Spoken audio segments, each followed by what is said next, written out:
For this video, we're going to take a look at some of the applications from our LAU GAR form. Again, as I mentioned, this isn't going to be one of the mainstream LAU GAR forms, and we do have some differences to the other systems, but we'll just walk through the applications and you can see at a very basic level what kind of combat applications are included in this form. The first movement we have after we finish doing the bow is we turn to the side and we do this clearing block. It can be taken off a left or a right hand, but for the purpose of the sequence, we're going to take it off the right punch. So as the right punch comes in, you're going to pick up first with your right hand. The left hand then comes up, and then as we step through in the form, we're going to punch low. Okay, so for the first one, all that's going to happen, we're going to go right, left takes over the trap, and then we step into our low punch. That in itself is a very, very basic application. So as the right punch comes in, we're going to go 1, 2, and then we punch low. Now taking it on a little bit further, if we throw that low punch and it's guarded with the spare hand, so from here we're going to go 1, 2, step through low punch, roll and back fist. So with that one, as the punch comes in, same thing, we're going to go right, left, step through, punch low, it gets covered. Now all we're going to do with this one is just strike off that upper arm with our spare left hand, and then as it rolls up, we're going to use that one to strike to the face. So again, it's a very, very easy mechanical sequence. If we now get to the stage where he picks up that trap, we have the last clearing bridge, which should hopefully take out any other resistance from our opponent or training partner. So the first one comes in, we're going to get 1, 2. We throw the low punch. If it's covered, we're going to strike that one off. He's going to take his right hand back, so then he can block with this one.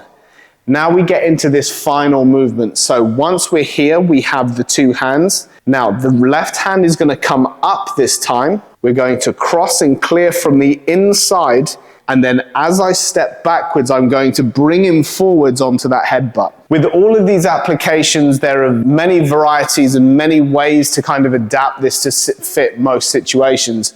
But again, this is very basic. This is just step by step. That whole sequence again is going to be right, left, low punch, roll the back fist, cross, open, and back. The next part of the form is going to deal with very basic grabs to the shoulders or to the neck or to the head.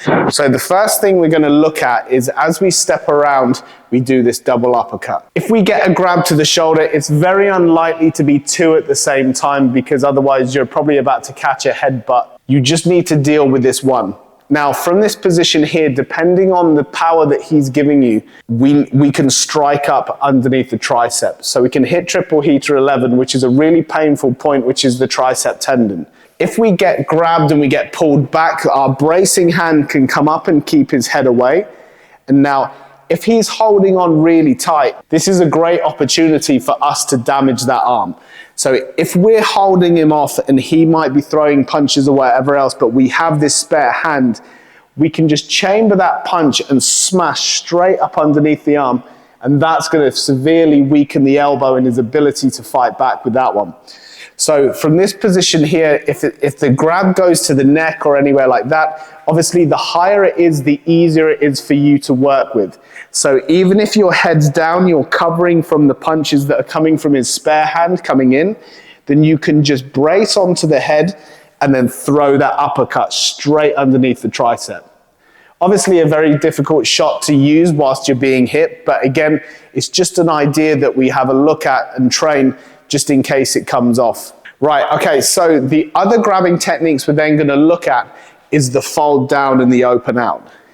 So these can be done either together or they can be done on their own. Okay, so from this position here, as we fold down with the claws, what we're trying to do is trying to attack the crease of the arm. Again, if you can brace your opponent and push him away, then you can strike down with the inside arm, and that's just going to hook straight into lung 5, which is the closest corner here. If he grabs on really tight and I just push that point down with my finger, this is going to be a pain response for him. So imagine if you smash it really hard, the effect is going to be that much worse.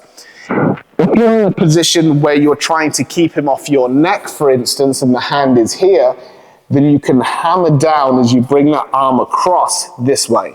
So the arm rolls in and you're going to strike both lung 5 and pericardium 3 at the same time because they run through the crease of the elbow. So if you're in this position, you can just smash it down really quick and then keep your hand there so he doesn't headbutt you or follow in with any body momentum. That's the folding movement here. As we fold back out, so you have options with either arm. Obviously, by this point, you should at least have one free arm because you need to be guarding yourself whilst he's hitting you. If you're using your other hand, then you can use it to strike on the outside. So the movements linked together, you can smash into the elbow here. That brings his head forwards. And then on my reverse movement, I'm going to strike up straight underneath the jaw. And if you have your hand in this yang shape, you'll notice that it fits right along the corner of his jaw this way. And again, remember, if he's holding on, as you hit him, he's not going to be able to move too fast. So that kind of amplifies the impact. So strike down into the crease of the elbow. As his head comes in, you're going to strike back and take all the points underneath the jawline.